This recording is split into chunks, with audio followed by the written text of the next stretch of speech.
नमस्कार, AB star news देख रहे हैं आप और मैं हूं आपके साथ सोहन सिंह। वक्त हो चला है अपना उत्तर प्रदेश का, जिसमें बात करेंगे यूपी की तमाम अहम खबरों की।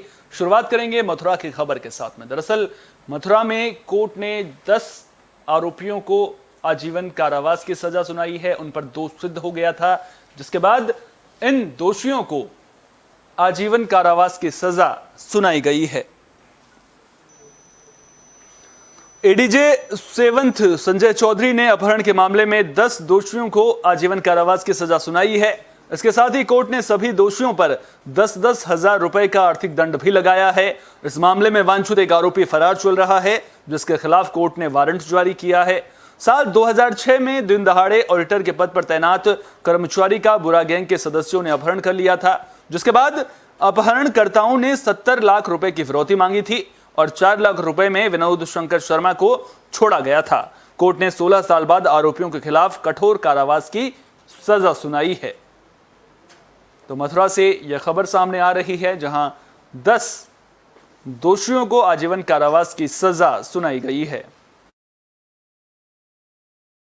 अपर जिला एवं सत्र न्यायाधीश न्यायालय संख्या 7 श्रीमान संजय चौधरी की अदालत द्वारा आज 10 अभियुक्तों को कठोर आजीवन कारावास की सजा एवं 10-10 हजार रुपये का अर्थदंड की सजा सुनाई गई। अर्थदंड न अदा करने पर प्रत्येक अभियुक्त को 6-6 महीने का अतिरिक्त कारावास भोगना होगा। मैनपुरी में बदमाश बेखौफ नजर आ रहे हैं। दरअसल पहले ये बदमाश एक लड़की के साथ में छेड़खानी करते हैं, लेकिन जब परिजन उसका विरोध करते हैं तो परिजनों के साथ मारपीट की जाती है। तो मैनपुरी में छात्रा से छेड़छाड़ का विरोध करने पर दबंगों ने अवैध असलहा लहराया, जिसका वीडियो सोशल मीडिया पर वायरल हो रहा है। बताया जा रहा है कि असलहा लहराने के दौरान दबंगों ने फायरिंग भी की और छात्रा के भाई और मां दोनों के साथ मारपीट भी की। वहीं पीड़ितों ने पुलिस के अधिकारियों से मिलकर अपनी आपबीती सुनाई, जिसके बाद पुलिस ने इस मामले में पीड़ितों को कार्रवाई का आश्वासन दिया है।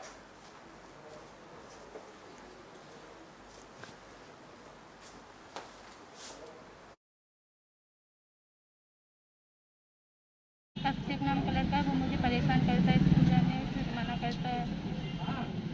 तो उसके साथ और भी लड़के आते हैं। शिकायत किया कि थाने में, तो फिर कोई कार्रवाई नहीं हुई, इसलिए मैं कप्तान साहब से बात करने आई हूँ। कि हमारी बच्ची की छेड़खानी होती थी, उस बारे में हमारा बच्चा शिकायत करने के लिए उसी अभिषेक आशीष कुमार के पास गया, तो उन्होंने शिकायत न सुन के मेरे बच्चे को मारा। चीख पुकार सुन के हमारी जब पत्नी और मेरी बेटी गई तो उनको भी मारा है। थाना करहल का मामला है। अभी ये आवेदक प्रार्थना पत्र लेकर के प्रस्तुत हुए थे। प्रार्थना पत्र पर मैंने आदेश किया है, उसकी जांच करके आवश्यक विधिक कार्य इसमें किया। लखनऊ के लेवाना होटल में आग लगने की घटना सामने आई थी, जिसके बाद तमाम जिलों में प्रशासन अलर्ट नजर आ रहा है। बात फिरोजाबाद की करें तो फिरोजाबाद में भी पुलिस महकमा अलर्ट नजर आ रहा है। तो लखनऊ के हजरतगंज में लेवाना होटल में हुई अग्निकांड के बाद फिरोजाबाद पुलिस एक्शन मोड में आ गई है, जिसके चलते एसपी सिटी सर्वेश मिश्रा ने फायर विभाग की टीम के साथ फिरोजाबाद के 1 दर्जन होटल का औचक निरीक्षण किया। इस दौरान होटल में फायर सेफ्टी पर एसपी सिटी का रुख सख्त दिखाई दिया। इस दौरान खामियां मिलने पर तत्काल फायर सेफ्टी पूरा करने के लिए होटल मालिकों को दिशा निर्देश दिए गए हैं।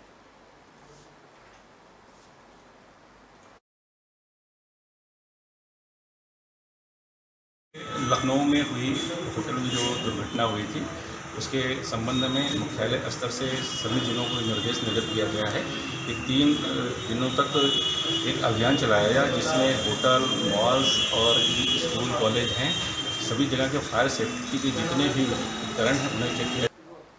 खबर औरैया से है, जहां एक सामाजिक कार्यकर्ता अनशन पर बैठे हुए हैं। दरअसल सामाजिक कार्यकर्ता ने रेलवे प्रशासन पर गंभीर आरोप लगाए हैं। दिबियापुर थाना क्षेत्र के फफुंद रेलवे स्टेशन पर सामाजिक कार्यकर्ता श्री कृष्ण पिछड़ा ने गले में कफन डालकर मोहन आमरण अनशन की शुरुआत की। इस दौरान कार्यकर्ता के मुताबिक रेलवे प्रशासन ने फफुंद रेलवे स्टेशन को सुविधा के नाम पर ठगा है। यहां पर कोई भी सुविधाएं नहीं है।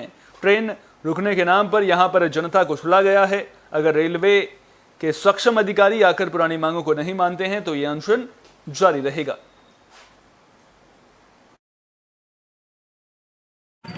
ये अनवरत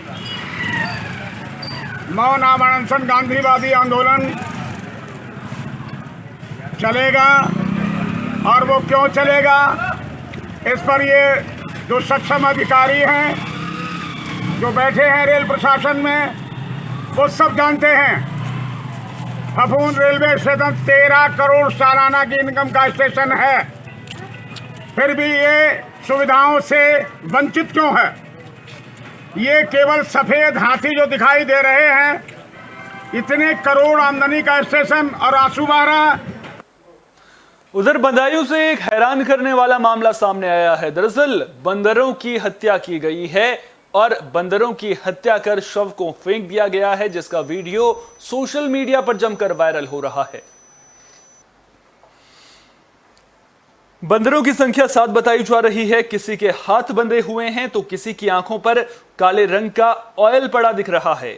वहीं बेजुबानों की बेरहमी से हत्या की जानकारी पर वन विभाग के रेंजर की ओर से पुलिस को तहरीर दी गई है, जिसके आधार पर पुलिस ने अज्ञात लोगों के खिलाफ वन्य जीव संरक्षण और पशु क्रूरता अधिनियम के तहत FIR दर्ज कर ली है। लेकिन बंदरों के हत्यारे कब पकड़े जाएंगे, ये सबसे बड़ा सवाल है, क्योंकि हैवानियत की ऐसी तस्वीर को किसी भी सूरत में माफ तो बिल्कुल भी नहीं किया जा सकता।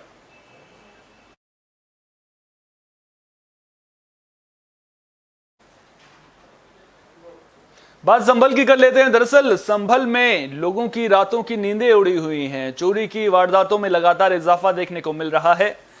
एक हफ्ते में 1 दर्जन से ज्यादा चोरियां हो गई हैं। संभल के असमोली थाना इलाके में दिन प्रतिदिन चोरी की वारदात बढ़ती जा रही है। हफ्ते भर में 1 दर्जन से ज्यादा चोरी की घटनाओं को अंजाम दिया गया है।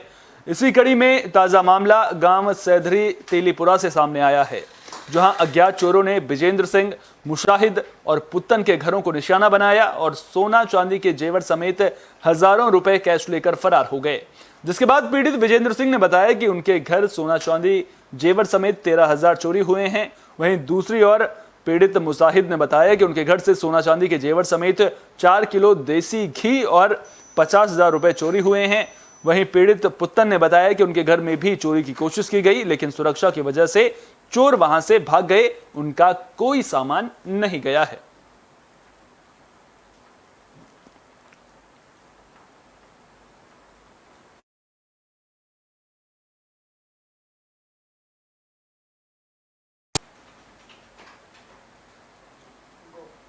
मथुरा से मारपीट की खबर सामने आ रही है। दरअसल आपसी विवाद को लेकर 2 पक्ष आपस में भिड़ गए। इस दौरान दोनों पक्षों के बीच जमकर लाठी डंडे चले। धीरे धीरे मामला आगे बढ़ता हुआ थाने तक भी पहुंचा, जिसके बाद पुलिस ने घायलों को अस्पताल पहुंचा दिया है। तो मांड थाना इलाके के बेगमपुर गांव में 2 पक्षों में संघर्ष हुआ। इस दौरान जमकर लाठी डंडे तक चलाए गए, जिसका वीडियो सोशल मीडिया पर वायरल हो रहा है। आधा दर्जन से ज्यादा लोग इस विवाद में घायल हो गए। इसके बाद दोनों पक्षों के लोग मांड थाने पहुंचे, जिसके बाद पुलिस ने घायलों को अस्पताल भेजा और वहीं कई लोगों को हिरासत में ले लिया है। पुलिस मामले की जांच कर रही है। एक लड़का था, उसने बताया था कि मेरी सेटिंग चल रही है उसकी वजह से, तो फिर इसने कई औरों को भी बताया। फिर उसके बाद तो उसने आके मारपीट की सर। गुड्डू, प्रकाश, संजय, विजय, तपन, सभी लोगों ने मारपीट की। बच्चों को बेहतर शिक्षा मिल सके, इसके लिए केंद्र और राज्य सरकारें तमाम योजनाएं चला रही हैं, ताकि बच्चों में शिक्षा की अलख जगाई जा सके। लेकिन भ्रष्ट प्रधान और भ्रष्ट शिक्षक बच्चों के भविष्य के साथ खिलवाड़ करते हुए नजर आ रहे हैं। मामला प्रयागराज जिले के विकासखंड सैदाबाद के प्राथमिक विद्यालय गुलचपा का है, जहां पिछले 5 दिनों से बच्चों को खाना ही नहीं दिया जा रहा है, जिससे बच्चे भूख से तड़प रहे हैं। बच्चे जब इसकी शिकायत करते हैं तो बच्चों को डांट दिया जाता है, उनके ऊपर दबाव बनाया जाता है। जब इसको लेकर प्रधानाचार्य देवेंद्र सिंह से बात की गई तो उन्होंने साफ ये कहते हुए अपना पल्ला झाड़ लिया कि प्रधान और कोटेदार राशन ही नहीं दे रहे हैं तो क्या हम अपने घर से खिलाएं। इस मामले में ग्राम प्रधान पति गुलाब गौतम से बात हुई तो प्रधान पति ने भी अपना पल्ला झाड़ लिया और कोटेदार को जिम्मेदार ठहराया। वहीं प्राथमिक विद्यालय गुलचपा के बच्चों से बातचीत के दौरान पता चला कि यहां पर तो बच्चों को मिड डे मील का भोजन ही नहीं मिल रहा है और प्रधानपति भी मीडिया के सवालों से बौखलाकर पत्रकारों से ही अभद्र व्यवहार कर रहे हैं। लेकिन बड़ा सवाल यह बनता है कि जब सरकार तमाम योजनाएं चला रही है तो फिर आखिर बच्चों तक मिड डे मील का भोजन क्यों नहीं पहुंच पा रहा है। सवाल बड़ा है, सवाल गंभीर है। सबसे बड़ा सवाल यह कि आखिर बच्चों के मिड डे मील के भोजन को डकार कौन रहा है। उम्मीद करेंगे कि मामले में कार्रवाई देखने को मिलेगी और केवल नाम के लिए योजनाएं नहीं चलाई जाएंगी, समय समय पर योजनाओं की समीक्षा भी की जाएगी। जो जिले के आला अधिकारी हैं वो स्कूलों का जायजा लेने के लिए जमीन पर उतरते हुए भी नजर आएंगे, क्योंकि अगर समय समय पर समीक्षा होगी, स्कूलों के हालात का जायजा लिया जाता रहेगा, तब कहीं जाकर इस तरह की घटनाओं पर ब्रेक लग सकता है। लेकिन जिस तरह की ये तस्वीरें प्रयागराज से सामने आ रही हैं, वो अपने आप में सवाल पूछ रही हैं कि आखिर बच्चों के हक का मिड डे मील कौन डकार रहा है।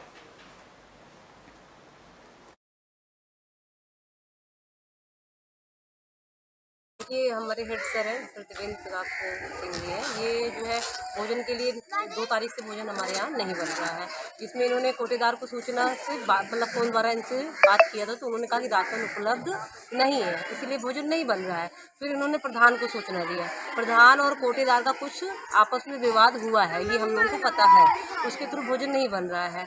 और हमारी जिम्मेदारी है कि हम व्यवस्था देंगे यहाँ पर, भाई ये लोग राशन भेजेंगे तो हम लोग वही बनवाएंगे, बच्चों को खिलवाएंगे। अच्छा, शुक्रवार से आज कौन सा दिन है? आज मंगलवार। कितना दिन हो गया? मतलब 4-5 दिन हो गया आप लोग को खाना नहीं मिल रहा है। ये बताइए कि आप लोग को भूख भी लगती होगी। छुट्टी कितने बजे होती है? 2 बजे। बदायूं में विकास कार्यों को लेकर समीक्षा बैठक की गई। इस दौरान बैठक में कई अधिकारी मौजूद रहे। बैठक में जिले में चल रही विकास योजनाओं को लेकर विस्तार से चर्चा की गई। उत्तर प्रदेश शासन के निर्देशन में नगर विकास विभाग के सचिव और जिले के नोडल अधिकारी रंजन कुमार की ओर से जिलाधिकारी दीपा रंजन समेत वरिष्ठ पुलिस अधीक्षक डॉक्टर ओपी सिंह और जिला स्तरीय अधिकारियों के साथ कलेक्ट्रेट सभागार में समीक्षा बैठक का आयोजन किया गया। इस दौरान इस बैठक में मुख्य विकास अधिकारी ऋषिराज, अपर जिलाधिकारी वित्त और राजस्व संतोष कुमार वैश्य, अपर जिलाधिकारी प्रशासन विजय कुमार सिंह, एसपी सिटी अमित किशोर श्रीवास्तव, अपर पुलिस अधीक्षक सिद्धार्थ वर्मा समेत उप जिलाधिकारी समेत अन्य अधिकारी मौजूद रहे।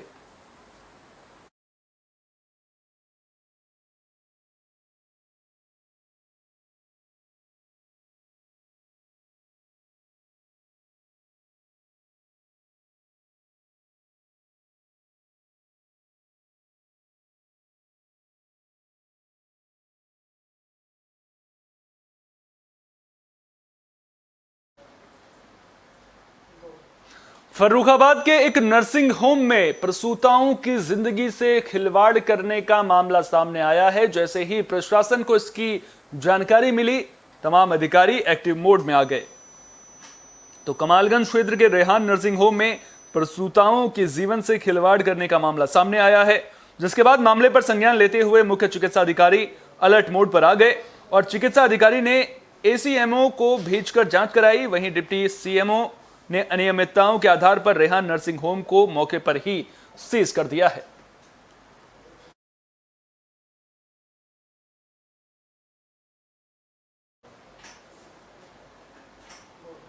यूपी की खबरों के खास बुलेटिन अपना उत्तर प्रदेश में फिलहाल के लिए इतना ही। देश दुनिया की तमाम अहम खबरों के लिए बने रहिए AB स्टार न्यूज के साथ, क्योंकि यहां पर खबरों का सिलसिला कभी नहीं थमता।